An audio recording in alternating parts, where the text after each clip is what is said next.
Bayangkan ini, kamu punya mimpi besar. Mimpi yang sering muncul dalam pikiranmu, bahkan membuatmu tersenyum saat membayangkannya. Mungkin itu rumah yang kamu impikan, bisnis yang ingin kamu bangun, karir yang kamu dambakan, atau tubuh sehat yang selalu kamu harapkan. Tapi ada satu musuh yang selalu menghadang, musuh yang tak terlihat, tapi begitu kuat, rasa malas. Ia datang dengan wajah manis, membisikkan kata-kata yang menenangkan. Nanti saja, besok saja, kamu kan masih punya banyak waktu. Dan bisikan itu terdengar begitu masuk akal, sampai akhirnya kamu menuruti. Hari berganti hari, minggu berganti minggu. Tiba-tiba kamu sadar, setahun sudah berlalu, tapi mimpimu masih di tempat yang sama. Yang berubah hanya usiamu, tapi bukan pencapaianmu. Dan saat itu, rasa sesal mulai muncul. Kenapa dulu aku menunda? Kenapa aku kalah pada rasa malas? Ingatlah ini, rasa malas bukan sekadar kebiasaan buruk, tapi pencuri masa depan. Ia mencuri waktumu sedikit demi sedikit, sampai akhirnya kamu tak punya apa-apa untuk dibanggakan. Dan yang lebih menyakitkan, kamu tahu betul itu bukan karena kamu tidak mampu, tapi karena kamu membiarkan malas menang. Tapi kabar baiknya, musuh ini bisa dikalahkan. Bukan dengan menunggu motivasi datang, tapi dengan strategi sederhana yang bisa kamu lakukan, bahkan mulai hari ini. Kamu tidak butuh setahun untuk membuktikannya. Cukup 30 hari. Ya, hanya 30 hari untuk melatih dirimu, melawan rasa malas, dan mulai fokus mengejar tujuan. Bayangkan kalau setiap hari selama 30 hari ke depan, kamu mengambil langkah kecil untuk mendekat ke mimpimu. Kecil memang, tapi konsisten. Bayangkan bagaimana hidupmu bisa berubah hanya dalam 1 bulan. Bukankah itu lebih baik daripada membiarkan 1 tahun lagi lewat begitu saja, tanpa ada hasil yang bisa kamu syukuri? Hari ini, aku ingin mengajakmu. Mari kita belajar bersama bagaimana melawan rasa malas, bagaimana tetap fokus, dan bagaimana menjadikan 30 hari ke depan sebagai titik balik hidupmu. Hari 1 sampai ke 5, menetapkan niat dan tujuan. Perjalanan 30 hari ini dimulai dari hal paling mendasar, niat dan tujuan. Tanpa tujuan yang jelas, hidupmu seperti kapal yang berlayar di tengah lautan tanpa arah. Kapal itu mungkin bergerak, tapi ia akan terus terombang-ambing oleh ombak, terseret arus, dan akhirnya berhenti tanpa pernah sampai ke pelabuhan. Begitu juga dengan hidup kita. Banyak orang sebenarnya sudah bekerja keras, sudah berusaha, tapi tetap merasa tidak ada perubahan. Kenapa? Karena mereka tidak tahu kemana arah yang dituju. Mereka hanya sibuk bergerak, tapi tidak pernah benar-benar melangkah mendekat ke tujuan. Hari pertama sampai hari ke-5, aku ingin kamu berhenti sejenak. Ambil kertas dan pulpen. Tulis dengan jujur, apa yang ingin aku capai dalam 30 hari ke depan? Jangan pikirkan setahun dulu, jangan pikirkan 10 tahun dulu. Fokus hanya pada 30 hari ini. Mungkin kamu ingin tubuhmu lebih sehat. Tulis targetmu, turun 2 kilogram, atau lari 3 kilometer tanpa berhenti. Mungkin kamu ingin lebih produktif dalam pekerjaan. Tulis targetmu, selesaikan 1 proyek penting yang sering tertunda. Atau mungkin kamu ingin membangun kebiasaan baik. Tulis targetmu, membaca 10 halaman buku setiap hari, atau menulis jurnal konsisten selama sebulan. Kuncinya adalah 1 tujuan saja. Kenapa? Karena banyak orang gagal bukan karena mereka tidak mampu, tapi karena mereka ingin melakukan terlalu banyak hal sekaligus. Seperti kapal yang mencoba berlayar ke semua arah, akhirnya tidak pernah sampai kemana-mana. Ingat, 30 hari ini bukan tentang melakukan segalanya, tapi tentang melatih fokus. 1 tujuan, 1 arah, 1 komitmen. Dan di balik tujuan itu, ada sesuatu yang lebih penting, niat. Tanyakan pada dirimu, kenapa aku ingin mencapai ini? Karena tanpa alasan yang kuat, tujuanmu akan rapuh. Begitu rasa malas datang, begitu godaan muncul, kamu akan mudah menyerah. Kalau tujuanmu adalah tubuh sehat, niatmu bukan sekadar ingin kurus, tapi karena kamu ingin punya energi untuk bekerja lebih baik, ingin lebih percaya diri, atau ingin bisa lebih lama menemani orang-orang yang kamu cintai. Kalau tujuanmu adalah karier, niatmu bukan hanya ingin sukses, tapi karena kamu ingin memberi dampak, membuktikan kemampuanmu, atau membangun masa depan yang lebih baik. Niat adalah bahan bakar, tujuan adalah peta. Keduanya harus jelas sebelum kamu benar-benar memulai perjalanan 30 hari ini. Jadi, selama 5 hari pertama ini, jangan terburu-buru melakukan terlalu banyak hal. Gunakan waktumu untuk menulis, merenung, dan menetapkan arah. Karena begitu arah sudah jelas, langkah-langkah berikutnya akan jauh lebih mudah. Ingat baik-baik, kapal tanpa tujuan hanya akan tersesat.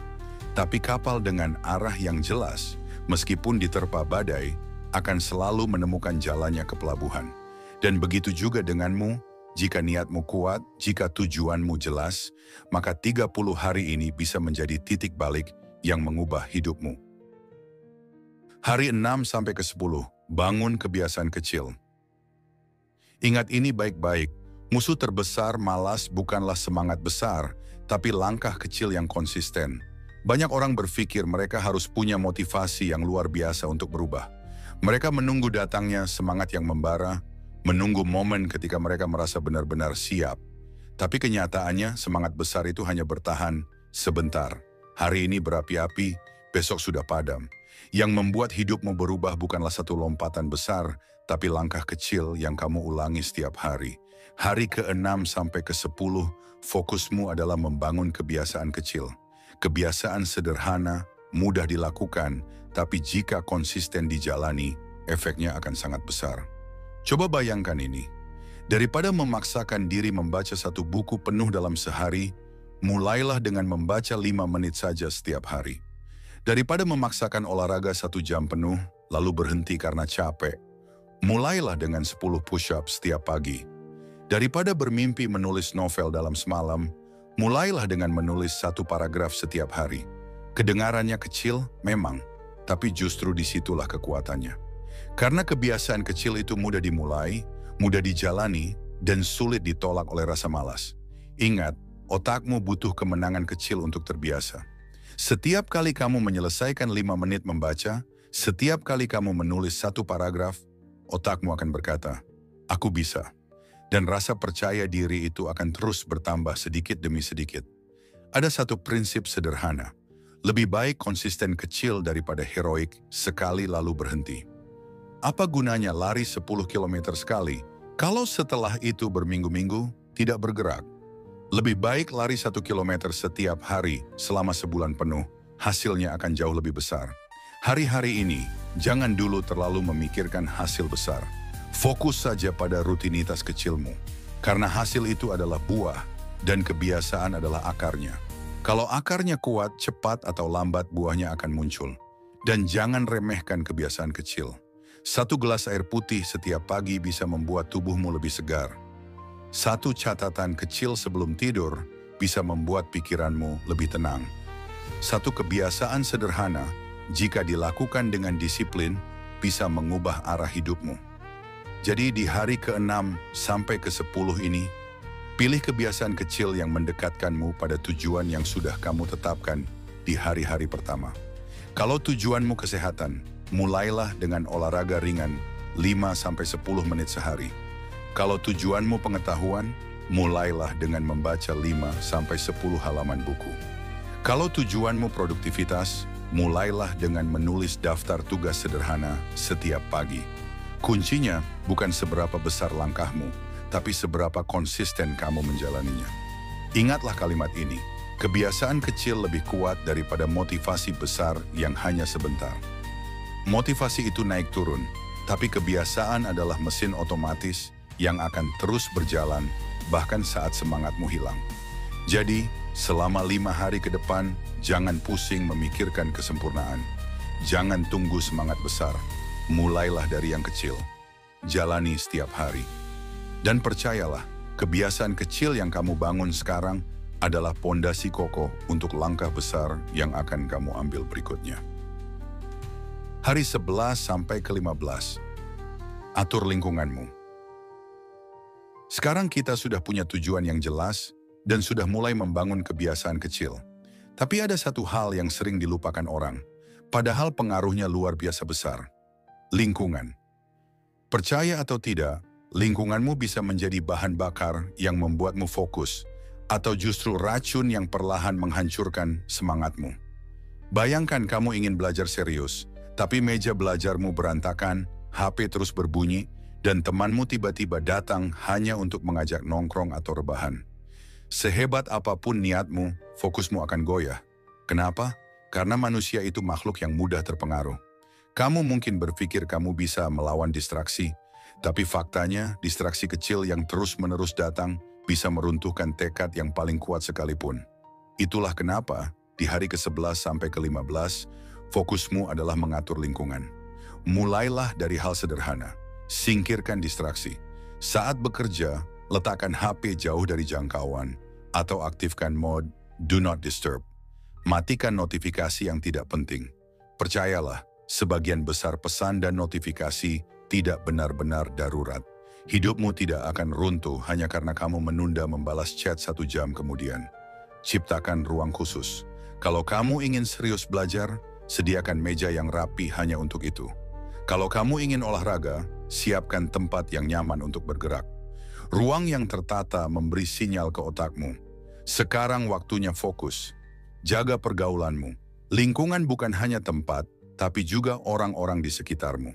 Kalau kamu sering dikelilingi teman yang malas, yang hanya suka rebahan tanpa arah, perlahan kamu akan terseret ke gaya hidup mereka. Sebaliknya, jika kamu dekat dengan orang-orang yang disiplin dan penuh semangat, energimu ikut terangkat. Ada pepatah kuno yang berkata, jika kamu ingin tahu masa depan seseorang, lihatlah siapa 5 orang terdekatnya. Karena kita adalah rata-rata dari orang-orang yang paling sering kita temui. Jadi, pilihlah lingkungan yang membuatmu bertumbuh, bukan yang menarikmu mundur. Dan jangan lupa, lingkungan juga bisa kamu bentuk sendiri. Kalau kamu tidak punya komunitas yang mendukung, ciptakan dengan cara sederhana. Misalnya, bergabung dengan forum online yang satu visi, menuliskan progresmu di jurnal, atau bahkan hanya dengan menempelkan kata-kata motivasi di dinding kamarmu. Hal-hal kecil ini bisa menjadi pengingat setiap kali rasa malas datang. Ingatlah, fokus itu rapuh. Sedikit saja terganggu, ia bisa hancur. Karena itu, jangan hanya mengandalkan niat dan disiplin, tapi siapkan juga benteng lingkungan yang melindungimu dari godaan. Selama 5 hari ini, coba evaluasi. Apa yang selama ini paling sering mengganggu fokusmu? HP, media sosial, teman yang toksik, atau ruang yang berantakan? Lalu ambil langkah nyata untuk memperbaikinya. Karena ketika lingkunganmu mendukung, kamu tidak perlu menghabiskan banyak energi untuk melawan distraksi. Kamu akan otomatis lebih fokus, lebih tenang, dan lebih konsisten mengejar tujuanmu. Jadi, atur lingkunganmu sekarang. Bersihkan distraksi, pilih orang-orang yang tepat, dan ciptakan ruang yang membuatmu bergerak maju. Karena ingat, kamu adalah hasil dari lingkungan yang kamu pilih. Hari 16 sampai ke-20, disiplin versus mood. Ada satu kesalahpahaman besar yang sering membuat banyak orang gagal. Mereka berpikir harus selalu punya semangat tinggi untuk bergerak.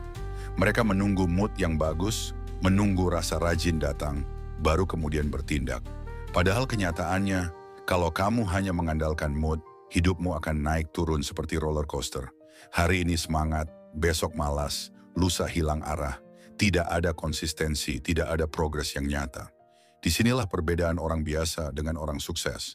Orang sukses bukan karena mereka selalu bersemangat, tapi karena mereka disiplin. Mereka tetap bergerak meskipun tidak sedang ingin. Mereka tetap menjalankan rutinitas meskipun hati sedang malas.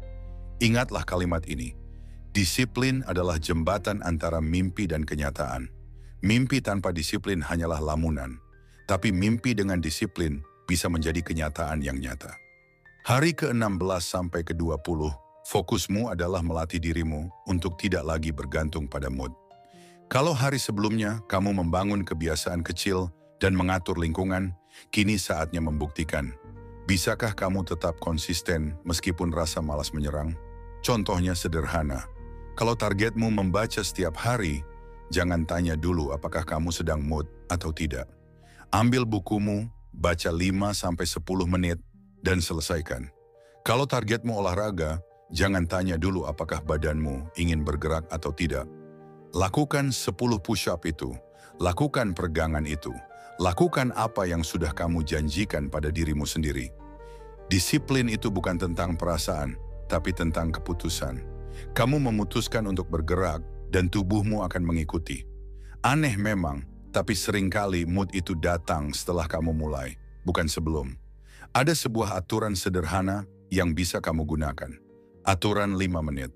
Kalau kamu malas, katakan pada dirimu, "Oke, aku akan lakukan ini hanya 5 menit." Biasanya, setelah 5 menit, kamu akan masuk ke aliran pekerjaan, dan tanpa sadar, kamu terus lanjut lebih lama. Dan ingat, disiplin itu seperti otot.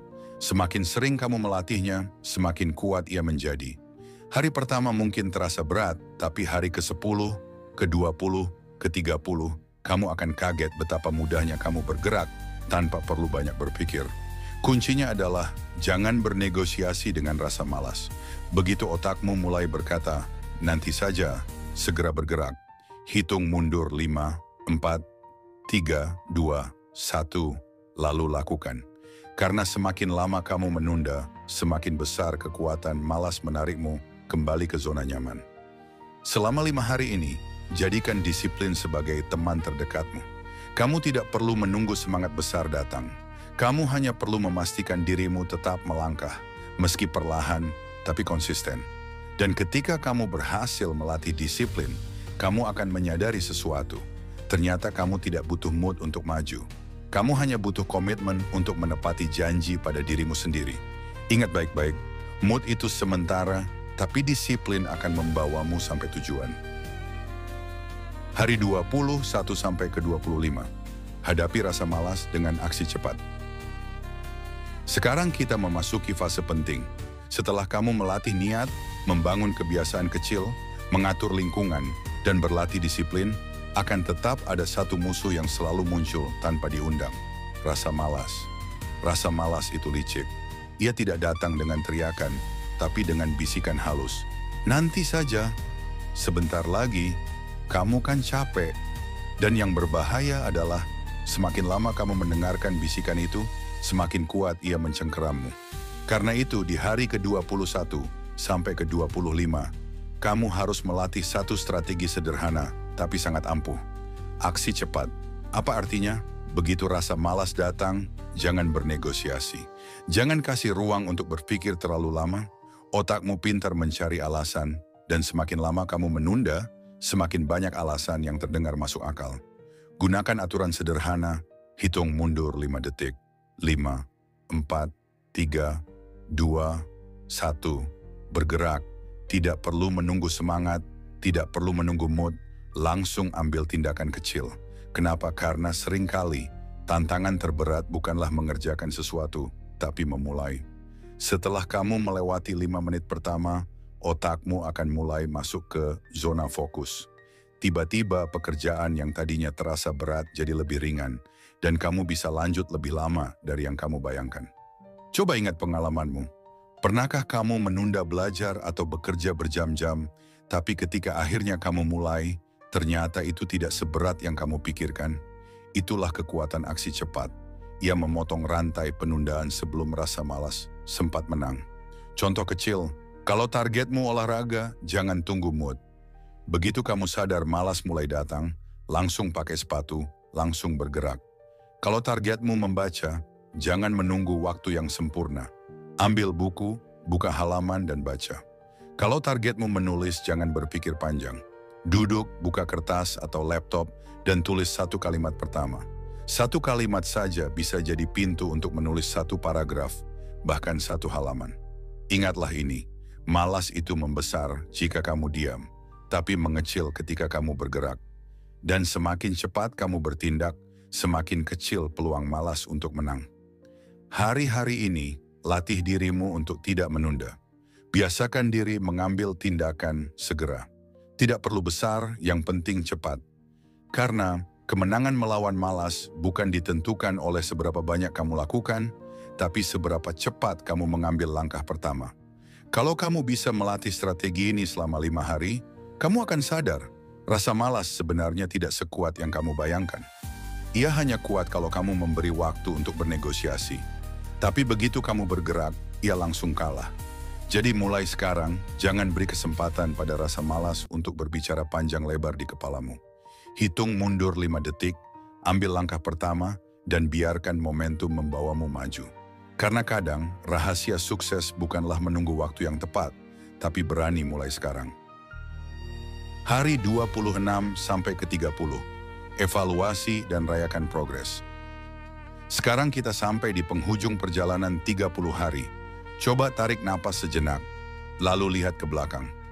Perhatikan apa yang sudah kamu lalui dari hari pertama sampai hari ini.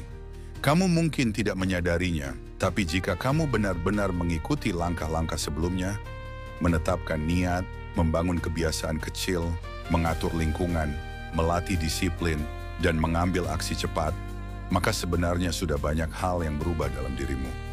Mungkin dulu kamu sering menunda, tapi sekarang lebih cepat bergerak.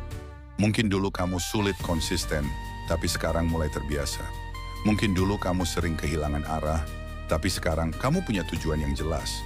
Hari ke-26 sampai ke-30 adalah waktu untuk evaluasi dan merayakan progres. Kenapa evaluasi penting?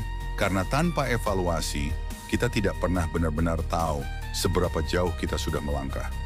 Evaluasi membuatmu sadar bahwa setiap usaha kecilmu ternyata tidak sia-sia. Ambil kertas atau jurnalmu, tuliskan.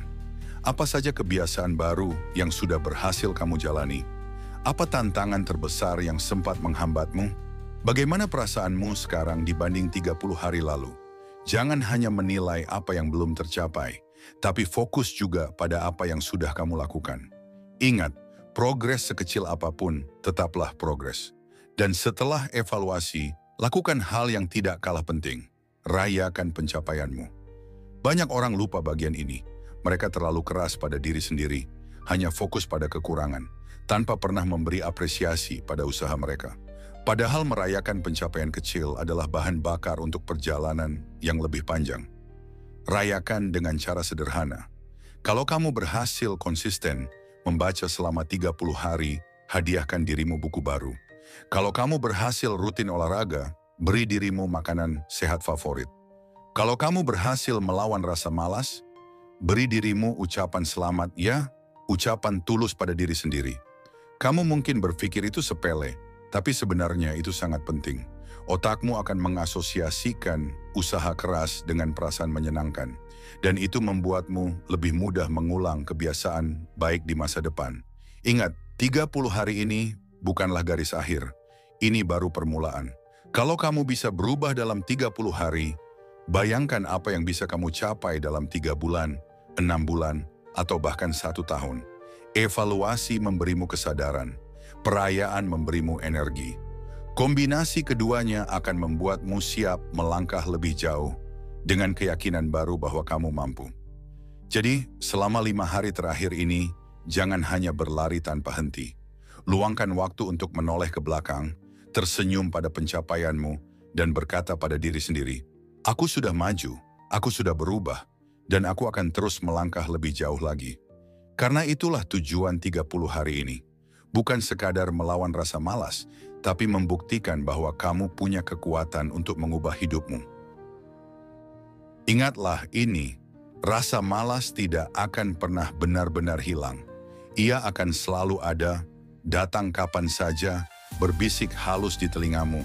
Nanti saja, kamu kan capek, besok saja bisa, tapi kabar baiknya, kamu tidak harus mengalahkan rasa malas sekali untuk selamanya. Kamu hanya perlu mengalahkannya hari ini, dan besok, kamu kalahkan lagi. Lusa, kamu kalahkan lagi.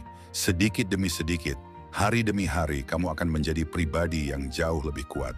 Perjalanan 30 hari ini bukan tentang menjadi sempurna. Bukan tentang tidak pernah malas lagi, tapi tentang membuktikan bahwa kamu lebih kuat daripada rasa malas itu sendiri. Bahwa meskipun malas datang, kamu punya senjata, langkah kecil yang konsisten, disiplin yang kokoh, dan fokus pada tujuanmu. Bayangkan, kalau selama 30 hari kamu benar-benar serius, hidupmu akan berubah. Mungkin bukan perubahan yang langsung spektakuler, tapi cukup untuk membuatmu tersenyum ketika melihat ke belakang. Cukup untuk membuatmu berkata, aku ternyata bisa, aku tidak selemah yang aku kira. Dan ingat, perubahan itu menular. Ketika kamu berhasil disiplin dalam satu hal kecil, kamu akan lebih mudah disiplin dalam hal lain. Ketika kamu berhasil melawan malas di satu bidang, Kamu akan lebih percaya diri melawan malas di bidang lain.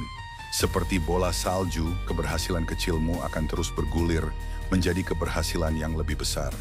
Jadi jangan anggap remeh 30 hari ini. Karena 30 hari ini bisa menjadi titik balik, bisa menjadi pembeda antara kamu yang dulu dan kamu yang baru. Antara hidup yang hanya menunda-nunda dengan hidup yang benar-benar bergerak maju. Sekarang aku ingin bertanya padamu, apakah kamu siap membuktikan bahwa 30 hari ke depan bisa mengubah hidupmu? Apakah kamu siap untuk tidak lagi dikuasai rasa malas, tapi justru berdiri lebih kuat, lebih fokus dan lebih berani menghadapi tujuanmu? Keputusan itu ada di tanganmu. Mulai sekarang, jangan tunggu besok, jangan tunggu mood. Ambil langkah pertamamu hari ini. Karena masa depanmu tidak dibentuk oleh niat yang ditunda, tapi oleh tindakan nyata yang kamu lakukan sekarang.